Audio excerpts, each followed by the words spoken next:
ධනායන සාධන මූලද්‍රව්‍යයක් වන්නේ. ධනායන හදන්නේ ඉලෙක්ට්‍රෝන පිට කරන අයනේ. ඉලෙක්ට්‍රෝන පිට කරනවා කියන අවසන් කවචයේ ඉලෙක්ට්‍රෝන එකක් හරි දෙකක් හරි තුනක් හරි තියෙනවා. හයිඩ්‍රජන් බෑ ඒ. අපි බලමු. නයිට්‍රජන්. නයිට්‍රජන් ඉන්නේ කී වෙනියටද?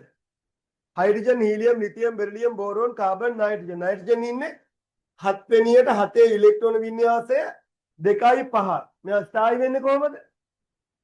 ඉලෙක්ට්‍රෝන 3ක් අරගෙන එතකොට මෙයා හදන්නේ n ඍණ 3 අයනයක්. ධන 3 අයනයක් නෙමෙයි. ධන අයනයක් නෙමෙයි. ඔක්සිජන් ඉන්නේ කී වෙනියටද? 8. 8 කියන්නේ 2යි 6යි. මෙයා ස්ථායි වෙන්නේ ඉලෙක්ට්‍රෝන 2ක් අරන්. එතකොට මෙයා හදන්නේ ඕරින 2 අයනයක්. ඇලුමිනියම්. ඇලුමිනියම් ඉන්නේ කී වෙනියටද? ඇලුමිනියම් 13 වෙනි එක්කෙනා. 2යි 8යි 3යි. මෙයා ස්ථායි වෙන්නේ 3ක් පිට කරලා අන්න යා හදනවා ඇලුමිනියම් ධන 3 අයනය. ඊළඟ එක්කෙනාත් ෆොස්ෆරස්. ෆොස්ෆරස් ගැන කිව්වත් ෆොස්ෆරස් ඉන්නේ 15ට 2යි 8යි 5යි.